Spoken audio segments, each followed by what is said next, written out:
Hi friends, வணக்கம் அன்பு நெஞ்சங்களே. Welcome back to Punniyashankar lifestyle. அழகாக சமைச்சு அளவாக சாப்பிட்டு ஆரோக்கியமாக வாழலாம். பெண்கள் வீட்டுக்குள்ளே இருக்கிற விஷயங்களை தாண்டி வெளி உலகத்தையும் அப்பப்போ தெரிஞ்சுக்கணும். எல்லா விஷயங்கள்லேயும் அவங்களுக்கு நாலேஜபிளாக இருக்கணும் அப்படின்னு சொல்லிட்டு நானும் நினைப்பேன். என்னுடைய கணவர் அதுக்கு ரொம்ப இன்சிஸ்ட் பண்ணிட்டே இருப்பாங்க. யூடியூப், வாட்ஸ்அப் இதை தாண்டி நீ வெளியில் வா, வெளியில் என்ன நடக்குது அப்படிங்கிறத நியூஸையும் பார்த்து தெரிஞ்சுக்கணும் அப்படின்னு சொல்லிக்கிட்டே இருப்பாங்க. ஆனால் எனக்கு பெருசாக உடன்பாடு இருந்ததில்லை. எப்போ பார்த்தாலும் நியூஸ் சேனல் பார்த்தாலே நமக்கு ஏதோ ஒன்று நமக்கு வயிற்றில் புளியை கரைக்கிற மாதிரி இந்த மாதிரி விஷயங்களாக தான் இருக்கும் அப்படின்னு சொல்லிட்டு எனக்கு அந்த உடன்பாடு கொஞ்ச நாளாக இல்லாமல் தான் இருந்துச்சு. ஆனால் நான் எப்போ நியூஸ் எல்லாம் பார்க்க ஆரம்பித்தனோ அன்னையிலேருந்து இப்போ வரைக்கும் பயங்கரமான நியூஸாக தான் போயிட்டுருக்குது. ஃபஸ்ட்டு வார் ஸ்டார்ட் ஆகுதுன்னு சொல்லிட்டு இருந்தாங்க. எங்கேயோ 2 கண்ட்ரிஸ் அடிச்சுக்கிட்டு இருந்தாங்க.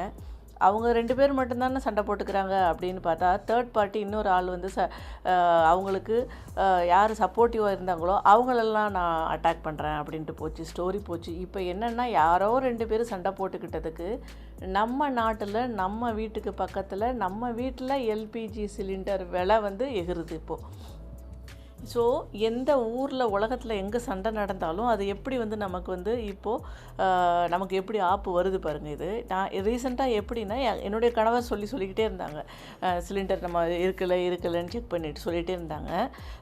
ஏன் இவ்வளோ இன்சிஸ்ட் பண்ணுறாங்க சிலிண்டரை 4-5 டேஸ்க்கு முன்னாடியேன்னு திங்க் பண்ணிகிட்டே இருந்தேன். பட் ரெகுலராக நியூஸ் ஃபாலோ பண்ணுறதுனால அவங்களுக்கு அந்த விஷயங்கள் புரிஞ்சிருக்குன்னு நினைக்கிறேன். இன்றைக்கி காலையில் நான் போயிட்டு பக்கத்தில் ஒரு ஹோம் குக்கிங்னு சொல்லிட்டு பண்ணிகிட்ருப்பாங்க. அவங்க வீட்டிலேருந்து சாப்பாடு செஞ்சு கொடுத்துட்ருக்காங்க. அவங்கக்கிட்ட போனப்போ அவங்க சொன்னாங்க, எக்ஸ்ட்ரா சிலிண்டர் வச்சுருக்கீங்களா நீங்கள் அப்படின்னு கேட்டாங்க. நான் அதான் என்னோடய சிலிண்டருக்கு மாற்று சிலிண்டர் இருக்குது, முடிய போகிற ஸ்டேஜில் இருக்குது அப்படின்னு சொன்னேன். பட் அவங்க என்ன சொன்னாங்கன்னா, பிளாக்கில் 3000 5000 அந்த மாதிரி விற்கிறாங்க, எங்களால் வாங்க முடியல, எங்களுக்கு கரெக்டாக 3 சிலிண்டருமே எம்டியாக இருக்குது இப்போ இன்னும் அப்படின்னு சொல்லிட்டு இருந்தாங்க. எனக்கு ரொம்ப கஷ்டமாக இருந்துச்சு அந்த சுச்சுவேஷன். அதாவது ஒரு நியாய தர்மம் வேண்டாமா? அந்த மாதிரி ஒரு சிலிண்டருக்கு ஒரு 100 500 ஓகே. ஆனால் அதுக்குன்னு 1000 2000 3000 இந்த மாதிரி சொல்கிறது ஏற்றுக்கொள்ளவே முடியாததாக இருக்குது. நீங்கள் உங்கள் வீட்டில் சிலிண்டர் வாங்கி வச்சிட்டிங்களா? வாங்கலைன்னா உடனே போய் வாங்கி வச்சுருங்க. என்னென்ன பொருட்கள் தேவையோ எல்லாத்தையும் வாங்கி வச்சுக்கோங்க. ஏன்னா எந்த நேரமும் என்ன வேணால் விலை உயரலாம். இதுதான் இன்றைக்கி சுச்சுவேஷன். 1 கிலோ தக்காளி இங்கே எங்கள் வீட்டுக்கு பக்கத்தில் 15 ரூபா, வெங்காயம் 25 ரூபா 1 கிலோ.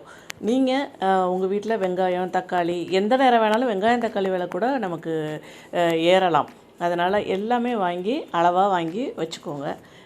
இந்த மாதிரி விஷயங்களையும் நம்ம இனி கொஞ்சம் கொஞ்சமாக நம்ம ஷேர் பண்ண ஆரம்பிக்கலாம். Thank you so much friends. மீண்டும் ஒரு இனிய தருணத்தில் சந்திப்போம். பாய்.